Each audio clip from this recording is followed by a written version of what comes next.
Alors, un autre numéro de cette émission Interface, vous nous suivez de partout. Bonsoir à toutes et à tous. C'est le dernier numéro de la semaine de cette émission. Une fois encore aujourd'hui, on va revenir sur cette affaire de Jean Tini Ngobila, l'actuel gouverneur, s'il faut le dire ainsi, le gouverneur sortant de la ville-province de Kinshasa. Vous le savez, le jeudi dernier, Jean Tini Ngobila Ambaka était convoqué au parquet général après la cour de cassation dans la commune de la Gombe pour les faits qui l'ont été reprochés dans le passé par la CENI concernant ce que la CENI a qualifié des fraudes ou bien des détentions illégales des machines à voter pendant la période des élections de décembre 2023. Jean Tini Ngobila a été invalidé, annulé, s'il faut le dire ainsi, son électorat, justement, décision prise par la CENI. Et le jeudi, une fois encore, Ngobila était convoqué. Mais dès lors, au moment où la Cour constitutionnelle avait déclaré les 81 candidats sur 82, parce que l'un d'eux a été repêché à la dernière minute par la CENI, leur requête est fondée mais irrécevable. Est-ce que cela devrait permettre à d'autres juridictions de convoquer encore Jean Tini Ngobila au moment où la CENI devant la Cour n'avait pas présenté des preuves réelles, certainement démontrant noir sur blanc la culpabilité de Jean Tini Ngobila? Par quels moyens et pourquoi il a été encore convoqué de ses côtés pour se justifier pour cette même problématique? Est-ce que Ngobila avait-il le tort par rapport à ça? Est-ce que la Cour de cassation avait d'autres preuves venant de la CENI pour démontrer la culpabilité de Ngobila? On en parle dans cette émission avec un spécialiste à la matière, parce qu'aujourd'hui il ne s'agira pas des couleurs, il s'agira bien sûr de la vérité, de la scientificité quant aux spécialistes, aux juristes qui maîtrisent bien ces domaines. Pour des sujets spécifiques, il faut aussi recevoir des spécialistes pour en parler, pour éclaircir la lanterne de l'opinion. Nous recevons pour vous Maître Cédric Antoumba. Il est avocat à des formations, mais aussi doctorant à l'université de Kinshasa. Maître Cédric, bonsoir et bienvenue. Bonsoir, merci. Merci beaucoup. Alors, comment se porte l'INKIN? Tout va bien, évolue bien, la profession et autres. La colline inspirée. Oui, oui. Bientôt professeur d'université. Merci beaucoup. On voit des lettres. Ok, alors, Maître Cédric, on va revenir sur cette question, cette problématique, cette affaire, s'il faut la qualifier ainsi, des gens Tini Ngobila dont l'électorat a été annulé par la CENI. Tout d'abord, pour vous, quelle analyse pouvez-vous faire de cette décision prise par la CENI, même si ça date de longtemps, d'annuler les résultats des 82 candidats députés pour cette affaire, pour ces qualifications que la CENI avait données à l'époque des fraudes ou bien des détentions illégales des machines à voter? Merci beaucoup, messieurs les journalistes, sur la question. Et donc, par rapport à mon analyse, puisque déjà, il faut avouer que la question se pose avec beaucoup de regrets, puisque censurer ou annuler le suffrage obtenu par les candidats députés n'est pas la décision qu'on peut prendre avec extrême légèreté. Vous avez la CENI. Je veux d'abord vous préciser sur une chose. Voilà. C'est que lorsque la Cour constitutionnelle prononce son arrêt, l'on n'est pas disposé de discuter, de critiquer judiciairement sur la question. Mais comme vous le savez bien, parfois la vérité judiciaire est tout autre que la vérité scientifique. Voilà. Alors, la CENI a prétendu, par sa commission d'enquête, s'être saisie sur des questions de fraude électorale, de vandalisme des matériels électoraux, aussi de corruption, ainsi que d'autres. La commission y a travaillé. Et le président de la CENI, en tant que président de l'institution, n'est-ce pas, Oui. a réuni une plénière qui a pris la décision d'annuler le suffrage de candidats. Messieurs, cette décision est beaucoup plus grave puisque les candidats concernés sont en total regret. Je m'en veux vous dire une chose. Vous savez, François Martineau dit que si nous discutons sur le nombre d'oranges qu'il y a dans un panier, sur le poids d'une étoffe et sur la mesure ou la longueur de cette étoffe, notre discussion restera interminable si nous ne comptons pas, nous ne mesurons pas et si nous ne pesons pas. Ça veut dire à chaque solution, voilà, une méthode qui mène vers. Voilà. À chaque solution, une technique qui mène vers.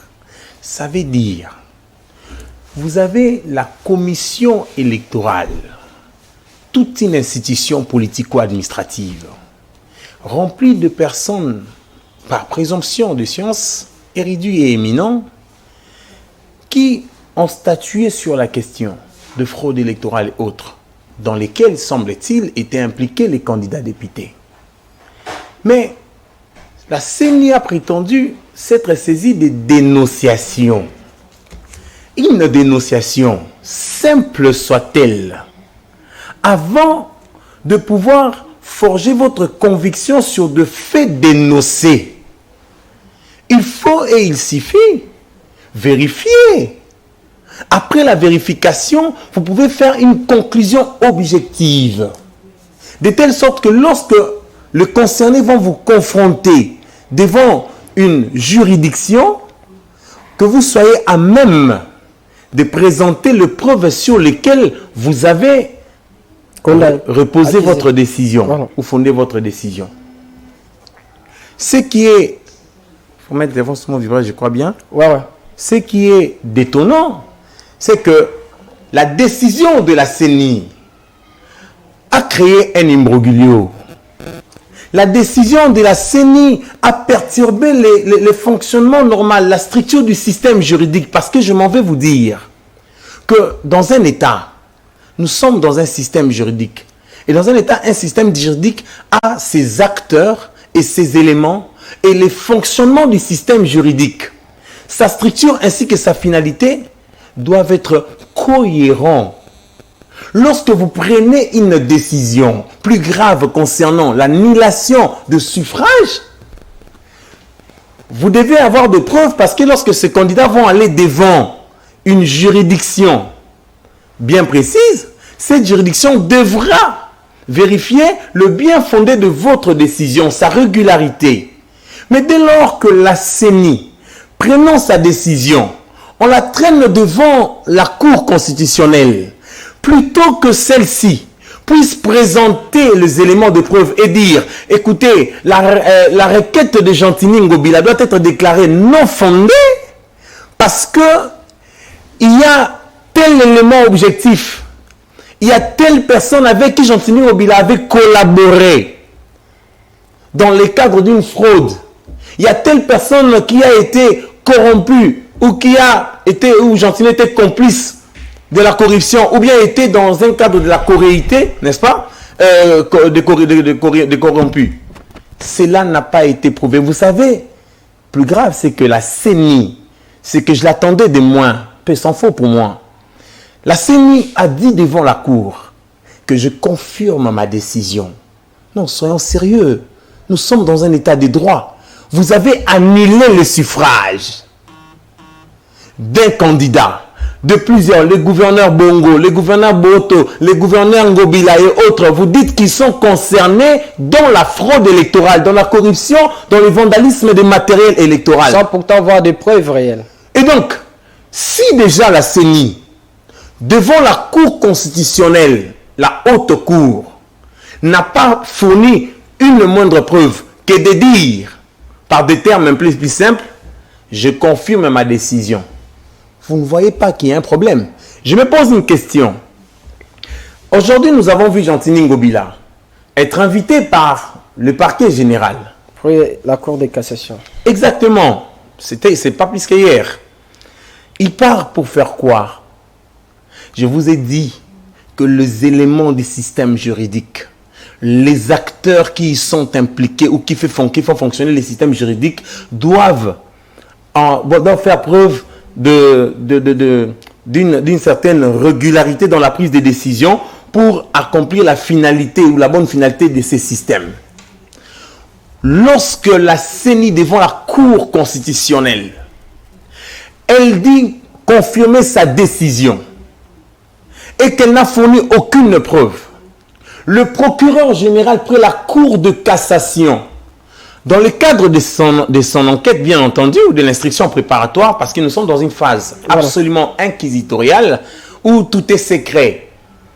Mais lorsque Gentilly est invité, c'est pour de faits, bien entendu, pour lesquels la CENI l'avait sanctionné ou avait annulé ce suffrage. Avec des preuves réelles. Mais venant de la CENI, je vous dis, lorsque il y a des qualificatifs qui sont contenus dans la décision de la CENI, et que la CENI elle-même, elle n'a pu fournir un seul élément de preuve devant la Cour constitutionnelle qui est de confirmer sa décision, devant le parquet général, près la Cour de cassation, croyez-vous que la CENI fournirait de preuves au parquet général ou à la Cour de cassation? Puisque le parquet général ne statue pas sur la régularité de la décision de la CENI. Le parquet général ou le procureur général pour la Cour de cassation vérifie le qualificatif qui figure sur la décision de la CENI, qualifiant bien entendu, excusez-moi la tautologie, que M. Ngobila, M. Bongo, Mme Baïkelidi sont tous impliqués dans la fraude, dans la corruption et dans le vandalisme des matériels électoraux et autres. Mais si cette CENI n'a pas fourni de preuves à la Cour constitutionnelle, je ne crois pas à tout le moins qu'elle pourra le faire au parquet général, puisque déjà, la CENI a eu plus de temps que prévu. Il y a des gouverneurs, il y a le procureur général qui a déjà lancé des demandes d'autorisation pour instruire à charge des gouverneurs, au-delà de Gentilly Ngobila. D'autres, les assemblées, on sait bien qu'il y a déjà les bureaux d'âge qui constituent les assemblées provinciales et que le bureau d'âge n'est pas non plus compétent de statuer sur l'instruction, n'est-ce pas, sur l'autorisation d'instruire à charge de tel ou tel autre concerné. Mais je vous dis une chose avec précision et avec regret, même si la noirceur de ma toge, partout où je dois occulter mes émotions, mais je suis en regret parce que la CENI, qui a pris une décision plus grave, elle n'a su prouver ne serait-ce qu'une seule preuve pour un seul, n'est-ce pas, ou pour un seul qualificatif qui repose dans sa décision. Ça, c'est le 1. Je finis, j'atterris. Ok. Aussi, la cohérence du système juridique serait bien, n'est-ce pas, aurait prévalu si la CENI, en ayant de preuves en main, il va à la Cour de cassation ou au parquet général pour la Cour de cassation déposer ses preuves de sorte qu'à lui permettre de bien peaufiner dans son instruction. Mais vous remarquerez, on entend Gentilly Ngobila. Après l'avoir entendu lors de l'instruction d'hier, qu'en est-il venu? Il est rentré à la maison. On sait très bien que le procureur, n'est-ce pas? Le procureur a la compétence d'apprécier l'arrestation ou la détention de la liberté d'une personne dès lors que sa fuite est à craindre. Déjà avec Gentilly Ngobila, sa fuite n'est pas à craindre. C'est une personne digne de confiance, comme vous le savez bien.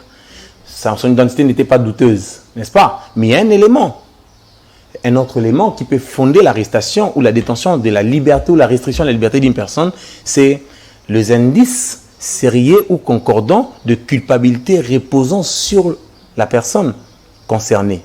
Et donc, quand il rentre à la maison, ça veut dire, par présomption, bien qu'il est présumé aussi innocent, que Gentilly Ngobila n'était d'abord irréprochable. Parce que restreindre sa liberté, priver sa liberté est sujet à la détention des éléments de preuve de fraude électorale, de vandalisme de matériel électoral, de la corruption et autres. Donc, pour finir, pour que je ne fasse pas de redite, c'est que la Cour constitutionnelle était saisie. D'abord, la CENI n'était pas compétente. Aucune disposition légale ne confère à la CENI la compétence d'annuler le suffrage d'un candidat. Quoique, je voudrais se mettre. Ça veut dire ici, quand vous parlez de la compétence de la CENI, nous sommes devant le parallélisme de la forme et de la compétence au moment où est-ce que c'était à la CENI de se dire ou bien d'identifier, de dire que telle ou telle personne a commis une infraction de fraude, a détenu les machines, ou bien que c'était à la CENI de transmettre les éléments importants devant les juridictions compétentes pour que ces dernières puissent établir la responsabilité de chaque candidat. Merci de la question. Je précise, la CENI, vous venez de relever un principe important en droit, voilà. Le principe de parallélisme des formes et des compétences. D'après ces principes, les compétences sont aussi d'attribution. Voilà. Parallélisme des formes et des compétences n'est pas une magie juridique. C'est juste un principe qui veut dire c'est lui qui est compétent de faire et aussi à même de défaire. L'acte qui vous avait, n'est-ce pas, octroyé le pouvoir, on peut aussi utiliser cet acte pour, n'est-ce pas, vous retirer le pouvoir. Donc, on ne peut pas comprendre que le président vous nomme, mais le Premier ministre vous révoque. Donc, ça pêcherait au principe des parallélismes des formes et des compétences. Mais avant d'aller là, parce que d'après ces principes, on risque de dire que comme la CENI avait annulé le suffrage, elle est aussi à même de se rebuffer, de dire que non, telle personne n'est pas impliquée dans la fraude et que nous pouvons changer. Non. La CENI a pris une décision avec excès de zèle. Le président de la CENI, vous savez, chers journalistes, nous avons tous besoin de la gloire, mais nous devons se glorifier, être louables que dans la vertu et non dans le vice. Lorsque vous agissez en dehors de vos compétences, parce que vous avez besoin de la rigueur, c'est ce qui laisse transparaître la décision qu'a prise la CENI. C'est-à-dire que le président de la CENI avait beaucoup plus besoin qu'on le voie et que c'est lui le plus rigoureux des présidents. Et que lorsqu'il y a fraude, lorsqu'il y a irrégularité, il censure. Mais encore faudrait pour lui détenir des éléments objectifs de preuve pour se faire. C'est-à-dire il porte des gants. C'est ainsi que Cicéron avait dit que même les philosophes, jusque sur les livres sur lesquels ils écrivent sur le mépris de la gloire, ils finissent par transcrire leur nom. S'ils transcrivent leur nom, c'est en vue de cette gloire. Mais je vous assure que M. Kadima a transcrit son nom sur un livre qui ne l'honore pas. Les ridicules ne tuant pas au Congo, je vous révèle que la CENI ne pouvait pas prendre cette décision d'annuler les suffrages. Elle devrait, comme vous l'avez même dit, prendre des dispositions utiles à transférer le dossier, les éléments objectifs qu'elle détenait aux juridictions compétentes ou au parquet compétent. Mais il ne l'a pas fait ainsi. La CENI s'est fourvoyée, elle s'est dévoyée. C'est ainsi que jusqu'à aujourd'hui, vous remarquerez, si l'instruction au parquet, après la Cour de cassation, se solde par, entre guillemets, un classement sans suite, par exemple, pour défaut de preuve, parce qu'à la Cour constitutionnelle, la CENI n'a pas prouvé. Je ne crois pas autant qu'il pourrait faire de même au parquet général après la Cour de cassation. Mais si la Cour de cassation n'a pas de preuves, les parquets n'ont pas de preuves, la Cour de cassation ne va pas statuer ne va pas condamner des concernés en fonction de la simple décision prise par la CENI. Non. Elle va condamner des concernés en fonction des éléments objectifs sur lesquels reposent les qualificatifs des infractions qui sont reprises dans la décision de la CENI. Vous voyez, parce que là, la Cour de cassation ne statue que sur deux faits. Quels sont les faits? C'est qu'on vous matériel. Exactement. Quels sont les faits? Le fait, c'est qu'on vous reproche la corruption, le vandalisme et autres. Quelle est l'assise de ces qualificatifs? S'il n'y a pas d'assise, il n'y a pas condamnation. Mais regarde là où je vous dis que le président de la CENI nous a incrusté dans une certaine incohérence. Hein. Il a en tout cas bouleversé la cohérence du système juridique. Quand le parquet général instruit, s'il se révèle qu'il n'y a pas de preuves, n'est-ce pas, des accusations faites contre Ngobila, il y aura présomption irréfragable de son innocence. Parce que là, c'est le parquet général, institution judiciaire, qui instruit et qui agit. Alors, quand il y a présomption d'innocence, ça voudrait dire quoi? Quand le parquet général instruit et qu'il n'y a pas, le dossier n'aboutit pas, n'est-ce pas, dans la condamnation, ça aboutit soit à son acquittement, soit à un classement sans suite. Il y aura présomption que Gentini Ngobila n'était pas impliqué dans les éléments ou dans les qualificatifs que lui reproche, dans les griefs que lui reproche la CENI. C'est ce qui nous a fait jusque-là. Exactement. Maintenant, si la procédure judiciaire se révèle ainsi, la décision de la Cour constitutionnelle sur la déclaration, sur le non-fondement des requêtes de Gentini Ngobila, des gouverneurs Bongo, de tous ceux qui étaient considérés, des 81, bref, candidats députés, 64 hein, pour la Cour constitutionnelle, des 81 autres, qu'adviendrait-il? C'est que nous avons une décision monstre. Le monstre qui vit et qui fait ce que bon lui semble. Vous savez bien que ces candidats étaient au Conseil d'État avant. Voilà. Le Conseil d'État avait déclaré incompétente. Bien entendu. Comme je l'ai dit tantôt, il a raison. Parce que déjà, l'exposé des motifs du Conseil de la loi qui organise les conseils d'État dit que réaffirme la compétence de juridiction administrative sur des matières autres que celles concernant les élections législatives nationales et l'élection présidentielle. Donc, le Conseil d'État ne pouvait pas se déclarer compétent quant à ça.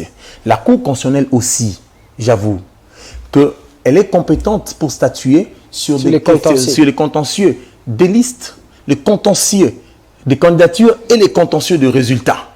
Alors, sur ces trois formes de contentieux, nous avons assisté à une décision de la CENI qui annule les suffrages des candidats. Cette décision nous incruste dans le contentieux de suffrage. Or, la Cour constitutionnelle n'était pas compétente de statuer sur les contentieux de suffrage. C'est ainsi qu'ayant été saisi, ayant aussi remarqué après, pendant sa saisine, que les contentieux de suffrage ne rentrent pas dans l'ordre de ses compétences ou dans le cadre de ses compétences, elle s'est déclarée pour la requête de Gentini Ngobila, elle a déclaré la requête prématurée. En condamnant même la CENI. Non, d'abord, elle s'est déclarée prématurée. Quand elle déclare l'arrêt prématuré, c'est-à-dire que moi, je ne suis saisi que pour des contentieux de résultats. Mais vous m'apportez une décision pour que je la censure. La décision qui annule vos suffrages. Mais quand je regarde, n'est-ce pas, la pyramide juridique des compétences, je ne vois pas le contentieux de suffrage. Alors, que faire à ce moment-là? C'est que la Cour a fait, la Cour a déclaré la requête prématurée. La CENI, quand on vient maintenant au fond, parce que quand on déclare la requête prématurée, cela ne vous exclut pas de venir un peu plus tard pour qu'on statue sur le fond de la décision, après l'annonce de résultats. Mais lorsque la CENI annonce ce résultat, messieurs journalistes, on n'a pas cessé de voir des décisions un peu cataclysmiques de la part de la CENI. La CENI va encore repêcher certains autres candidats. Elle prétend telle personne n'était pas concernée dans la fraude et autres. Lorsque vous avez... On va arriver bientôt là. Mais maître, j'aimerais vous poser la question de savoir, est-ce que au moment où la Cour, elle aussi, a pu constater cette erreur matérielle, s'il faut l'appeler ainsi, commise par la CENI, est-ce que la Cour n'a pas compétence de rétablir les candidats condamnés injustement, si réellement ou bien vraisemblablement dans ses droits? Merci beaucoup pour la question. Mais je vous dis une chose. La Cour constitutionnelle constate d'abord que la CENI a pris une décision d'annulation du suffrage. Mais, messieurs les journalistes, il y a une certaine logique qui ne peut échapper aucun Congolais sensé. La CENI annule le suffrage sans dire combien de voix ou de suffrages avaient-ils bénéficié ces candidats sanctionnés. Alors, lorsque la CENI ne dit pas le nombre de suffrages qu'ont bénéficié le candidat concerné, voudriez-vous que la Cour constitutionnelle fasse quoi? Que la Cour constitutionnelle, lorsqu'elle va annuler la décision ou va la déclarer non fondée, que cette Cour puisse confirmer quel résultat? De résultats inexistants? Parce que vous, quand vous êtes concerné, vous apportez, M. Chantini Ngobila, M. le gouverneur Bongo, Madame telle, Madame Baïke, Bongo Baïke Lidi, apporte telle preuve. Voici le PV. Voici le PV de compilation. La CENI ne certifie pas ces preuves, monsieur le journaliste. La Cour constitutionnelle ne certifie pas non plus le PV de compilation venant de la CENI. Lorsque la Cour vient à annuler, n'est-ce pas, cette décision, ok? On prend dans l'hypothèse où la Cour est compétente, parce que la loi dit, la Cour constitutionnelle, l'article 74, est compétente pour statuer sur les contentieux relatifs aux élections législatives nationales. Ça veut dire, si vous prenez même une décision, dans le cadre, n'est-ce pas, des élections législatives nationales, en annulant les élections, en annulant un suffrage ou quelconque, la Cour est compétente d'annuler votre décision. Parce que déjà la Cour constitutionnelle a eu à annuler la décision de la CENI annulant les élections à Massissi et autres. Il y a une jurisprudence quant à ce. Et donc rien ne pouvait empêcher la Cour de statuer sur le fond du bien fondé de la décision. Mais par rapport à votre question, la CENI en tant qu'institution, vous êtes un scientifique. Voilà. Lorsqu'on prend une décision, on dit « Nous avons annulé le suffrage de Maître Toumba Cédric ». Une décision publique. Une décision publique. Mais on ne dit pas dans la décision combien Maître Cédric avait remporté à l'issue des élections qu'il y a eu. Alors, quand il part à la Cour constitutionnelle et que vous, CENI, vous dites devant la Cour constitutionnelle que vous avez confirmé la décision sur l'annulation de suffrage. Lorsque la Cour vient voir qu'il n'y a aucune preuve sur laquelle sont assis le qualificatif ou les éléments, n'est-ce pas, de fraude et autres. La Cour, quand elle annule, c'est pour qu'elle confirme quoi? D'abord, vous, en tant que CENI, vous avez annulé l'inexistant. Vous avez annulé l'inexistant parce qu'il fallait dire au moins que M. Bongo Nkoy Pancras a bénéficié d'autant de voix. Et que des suites de fraude et autres, nous les avons annulées. Même si vous n'étiez pas compétente, mais vous auriez au moins mis la Cour dans une posture, n'est-ce pas, d'annuler votre décision et puis de confirmer le suffrage ou le voix reconnu. Sans pourtant même donner des détails concernant, nous dire par exemple que M. Ngobila détenait tel nombre de machines et c'était situé à tel endroit. Non seulement que cela n'a pas été dit ainsi, mais la CENI a pris la décision la plus grave avec extrême légèreté de faire quoi? D'annuler la décision, d'annuler le suffrage sans dire que M. Ngobila avait bénéficié d'autant de suffrages. Ok? Et que la CENI, même pendant toutes ces tractations, elle n'a su ni pu envoyer au parquet général les éléments de preuve.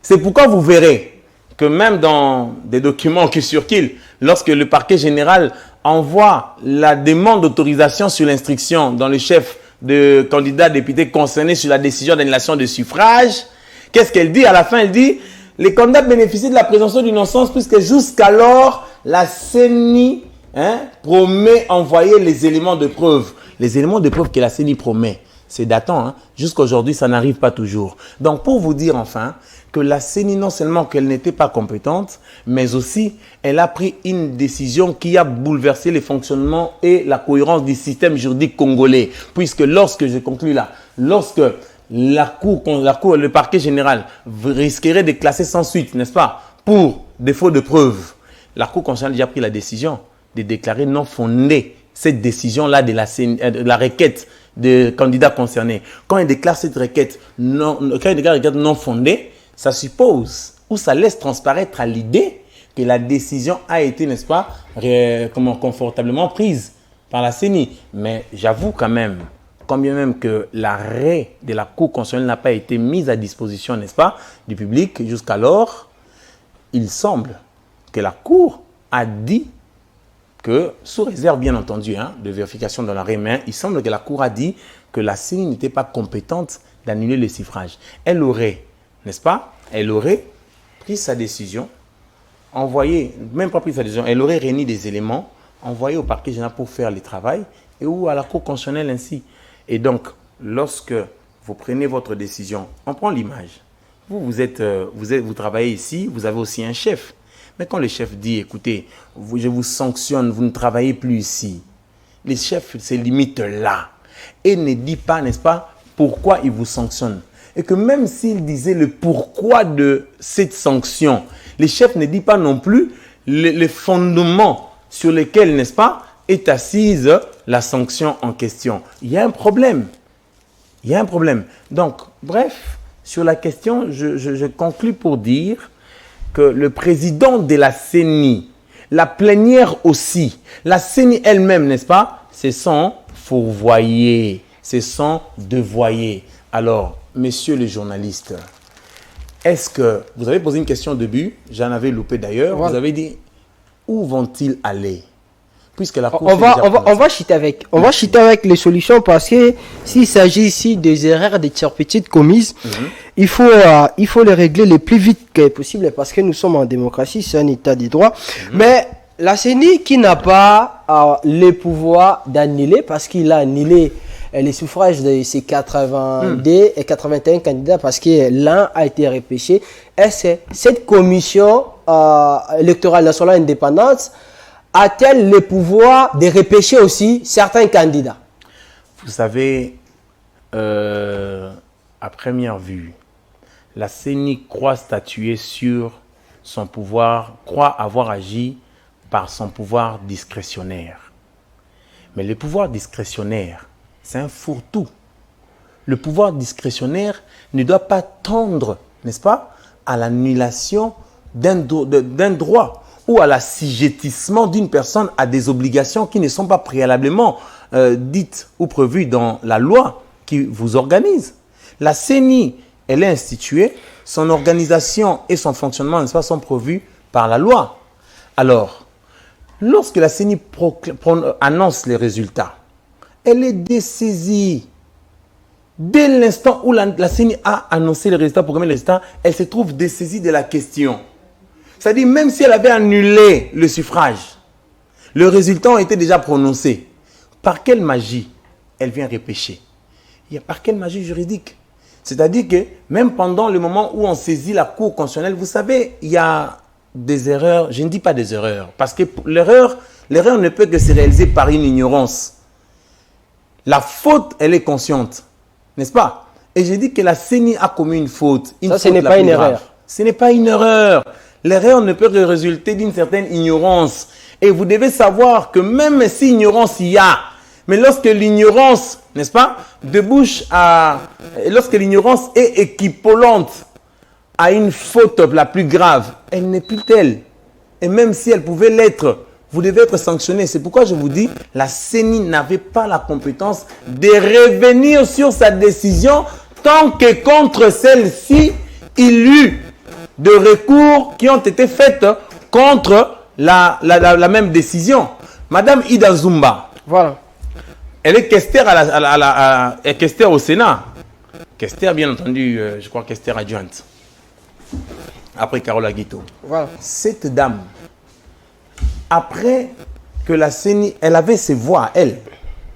La CENI ne la proclame pas. Proclame une autre personne, n'est-ce pas?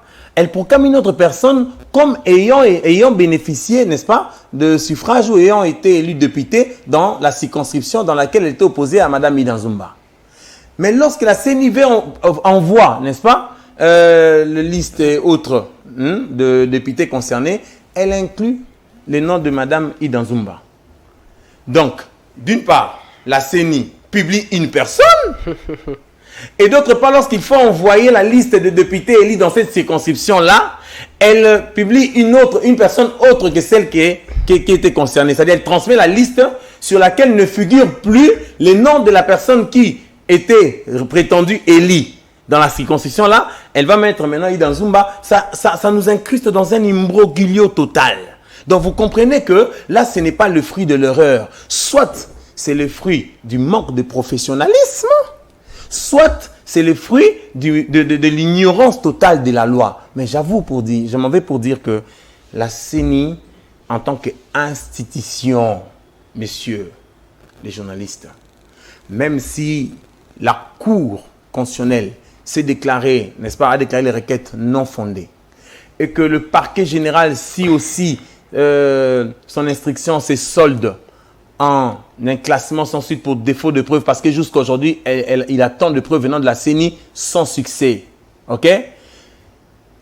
Les candidats concernés pourront bel et bien, c'est vrai qu'ils sont collectifs, ils veulent bien agir en étant collectifs, pourront bel et bien saisir le tribunal de grande instance en assignant en réparation et dommages et intérêts la CENI en tant que personne morale. Et si, parce que notre président de la République prône l'état de droit, Voilà. et puisqu'il prône l'état de droit et que dans un état démocratique, n'est-ce pas, à l'ère d'aujourd'hui, on ne peut pas imaginer des candidats sanctionnés par la CENI sans preuve, sans présenter le nombre de suffrages qu'ils avaient bénéficié, rester là sans solution. Non, messieurs les journalistes. C'est que ces candidats, même s'ils ne pourront plus être rétablis dans l'ère, n'est-ce pas, en tant que députés élus, ils pourront être dédommagés. Les dédommagements ne rétablit pas, mais j'avoue que les dédommagements soulagent quand même. Je crois que je me fais comprendre. Voilà. Lorsqu'on vous sanctionne, même si vous avez quitté cet emploi, mais quand on vient, n'est-ce pas, vous conférer certains dommages et intérêts ou on vient réparer le préjudice, je vous jure que ça peut quand même vous soulager. Et donc, le président de la République doit avoir un œil d'argu sur l'instruction au niveau du parquet quant à ce que la CENI, n'est-ce pas, avait fait. Si l'instruction du parquet se solde en n'est-ce pas, en un classement sans suite pour défaut de preuve dans les chefs de la CENI, le président de la République doit aussi faire de son mieux afin que le concerné dans cette décision puisse trouver solution. La solution, ce n'est pas la réhabilitation parce que les arrêts de la Cour constitutionnelle, n'est-ce pas, sont irrévocable et inattaquable. Mais la solution, c'est que la CENI, en tant que personne morale, peut être condamnée à des dommages et intérêts colossaux et qu'elle peut payer aussi à ces gens-là. Si on leur paye $1 million, c'est vrai que leur personnalité jetait en pâture. La décision a jeté de l'opprobre. Il suffit que vous, journalistes, vous puissiez voir M. Gentini Ngobila, quoique bénéficiant de la présomption d'innocence. Mais si vous savez que la décision est prise au plus haut niveau, quel niveau? C'est-à-dire la CENI elle-même qui a pris la décision. Vous, en tant que monsieur le journaliste, vous allez vous dire, ah, c'est un fraudeur. C'est un fraudeur, c'est un corruptible, tout ça. Pour éviter cet étiquetage, cette stigmatisation, il serait mieux que le président de la République, dans un état sérieux comme on est là, en République du Congo, à l'ère où le président de la République a pris le deuxième mandat et qu'on est en plein début de son deuxième mandat, le président doit avoir les yeux d'argu sur la procédure judiciaire au niveau du parquet général. Si ça se solde dans un classement sans suite pour défaut de preuve, ça veut dire que la Cour constitutionnelle qui avait déclaré non fondé la requête de Gentini Ngobila, la requête du gouverneur Bongo Bayi, Pancras Bongo, et la requête des autres candidats concernés, n'est-ce pas? C'était une décision protocolaire, justement pour protéger les acquis. Mais les acquis qu'on doit protéger doivent être des acquis résultant d'une procédure régulière et non d'une procédure irrégulière. Vous êtes incompétent, vous prenez la décision dans l'incompétence, la décision est en train de faire ravage, les gens sont en train de râler, personne ne dit mot, et donc cette décision est monstrueuse.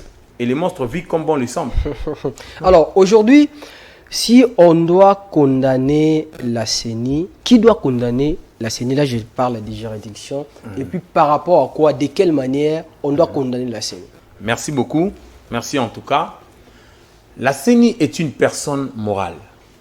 Elle est un établissement, n'est-ce pas? Elle est une institution politico-administrative, n'est-ce pas? Chargée de l'organisation des élections. Mais cette CENI, lorsqu'elle commet des forfaits, lorsque la CENI prend une décision contre un candidat, même contre son propre personnel, parce que vous pouvez avoir aussi, messieurs les journalistes, le président de la CENI qui prend une décision contre un personnel de la CENI. Le président ne sera pas attiré en justice parce qu'il agit pour la CENI.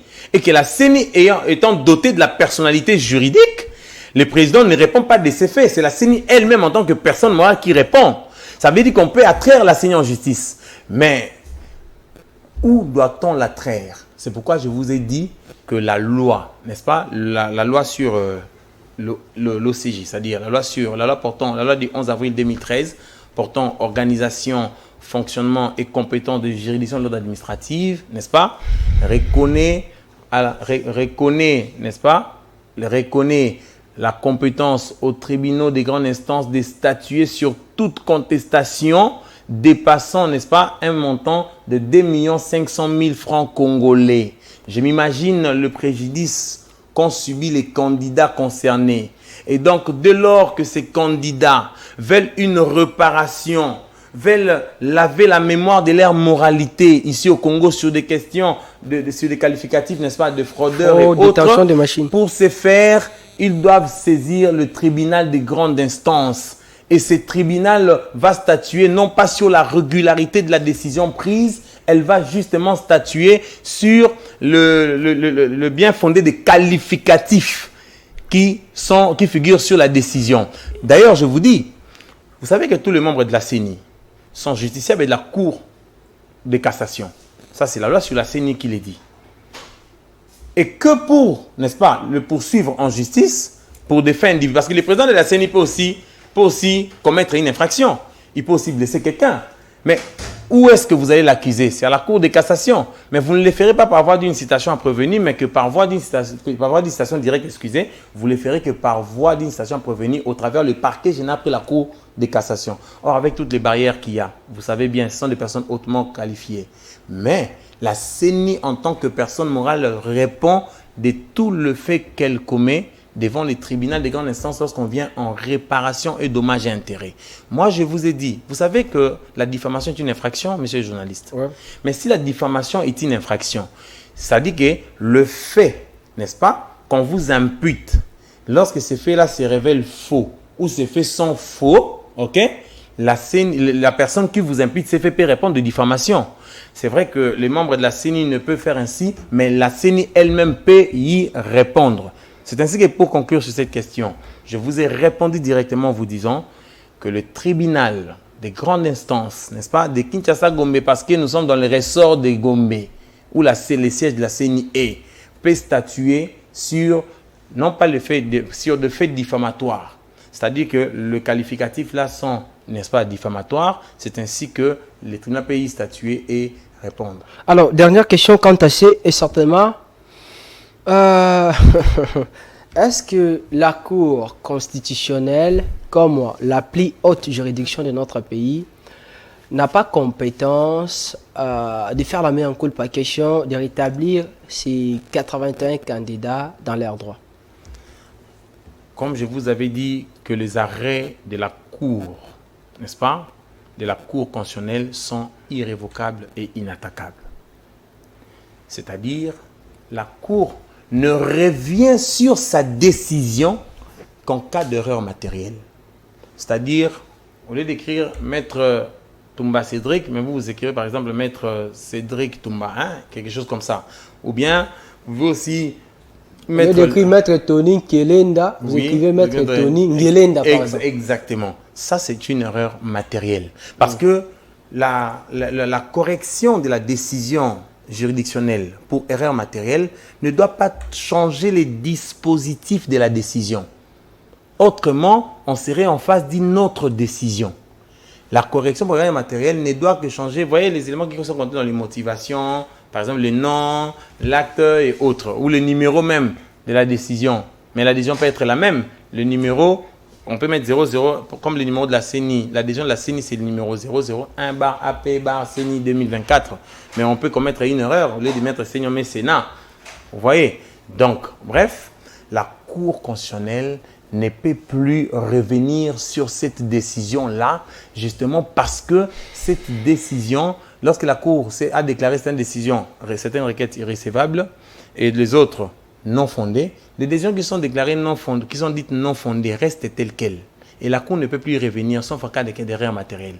C'est ainsi que comme la Constitution ayant rendu, n'est-ce pas, ayant rendu le recours, n'ayant pas prévu le recours devant la Cour constitutionnelle lorsqu'elle prononce sa décision, il est quand même possible. Parce que la Cour constitutionnelle est saisie par voie de requête. Hein. Et je vous révèle une autre chose. Il y a des candidats députés qui ont été concernés par la décision de la CENI, messieurs les journalistes, ces candidats députés ont de preuves contraires, n'est-ce pas, à celles qui ne détiennent pas la CENI. Nous pourrions y revenir, mais néanmoins, je vous révèle que l'article 31 de la loi organisant la CENI, cet article prévoit bel et bien son alinéa 2 que les autorités, n'est-ce pas, locales peuvent fournir à la CENI des éléments de preuve.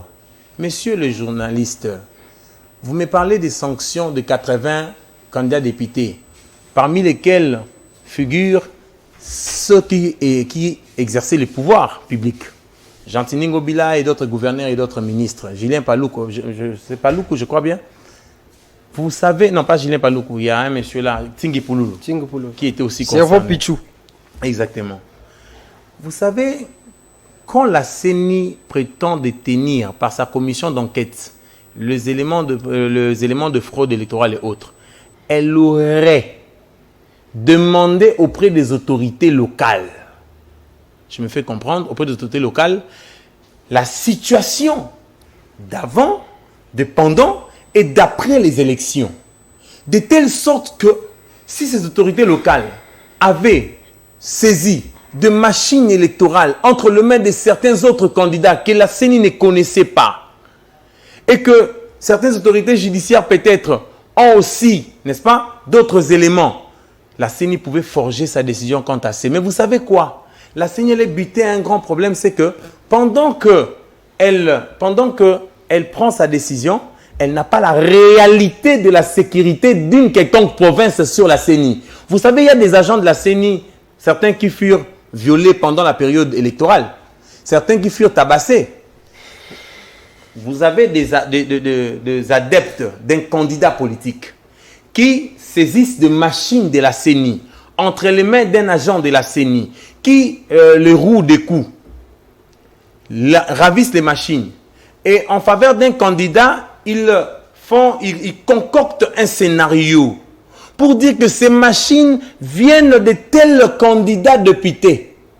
Et vous, CENI, vous forgez votre conviction sur une pareille dénonciation, alors que vos mêmes agents en province avaient bel et bien dit ou avaient fait des rapports d'après lesquels les machines nous avaient été ravies, les agents de tels candidats députés, et ils citent même le nom de ces candidats députés qui ne figurent du reste sur la décision de la CENI, et la CENI s'en est passée. Les autorités judiciaires provinciales, vous avez le procureur général par exemple de Boendé, vous avez le procureur de la République près le tribunal de paix. Messieurs les journalistes, ces gens, ces autorités avaient bel et bien arrêté des gens avec des machines électorales. Mais vous savez quoi? Ces autorités ayant attendu ces mêmes gens, n'est-ce pas, ces mêmes auteurs sur PV, les auteurs ont cité le nom des candidats impliqués. Le comité local de sécurité de Boendé s'est réuni aussi, fait, n'est-ce pas, son rapport avant, pendant et après les élections. Et quant à ce, la CENI ne sait rien. La CENI n'a jamais su qu'il y a telle personne qui y était impliquée. Et dans ces rapports, nulle part, on cite le nom, pour les cas de Boendé, le nom du gouverneur qui était là, le gouverneur Bongo Pancras. Nulle part on cite les noms. On cite les noms de candidats concernés. Candidat, on dit tel candidat, Jeff Bafambembe, je cite parce que c'est dans le PV, il était impliqué dans telle fraude. Les gens ont présenté leurs amendes honorables. Et vous savez quoi? Ces procès-verbaux sur lesquels furent entendus les auteurs de fraude électorale, de vandalisme des matériels électoraux, de bourrage d'urnes et autres, tels que citent les autorités judiciaires provinciales, ces éléments, n'est-ce pas, ces PV, ces autorités ont fait des autorisations de lever copie. Lorsqu'on fait une autorisation de lever copie, on lève les copies des procès-verbaux qui se trouvent auprès des autorités judiciaires. Lorsque le comité local de sécurité fait son rapport, en tant que comité local de sécurité, parce que la CENI n'est pas chargée de la sécurité en province, La CENI est chargée d'organiser les élections. C'est qu'elle est aussi sécurisée par deux autorités bien déterminées. Maintenant, ces autorités produisent les rapports. Un rapport qui vous relate ou qui vous brosse l'historique ou les récits des faits tels que telle personne impliquée, telle autre impliquée. On cite nommément de gens. Mais la CENI prend sa décision d'une manière cataclysmique et puis fait figurer les noms, par exemple, des gouverneurs Gentini Ngobila. On dit Gentini Ngobila, il est impliqué dans la fraude. Gouverneur Bongonko, il est impliqué dans la fraude, des vandalismes et des bourrages d'urnes. Des gouverneurs, des personnes qui par 3 législatures passées, 3 législatures consécutives, non seulement sont des leaders, mais furent élus d'une manière, je dirais, d'une manière exponentielle. C'est-à-dire qu'avec de voix, ils ont battu des grands records pendant 3 législatures. Vous avez les gouverneurs Bongo Pancras, vous avez les gouverneurs, il y a d'autres députés qu'on connaît, Tingi Pouloulou là.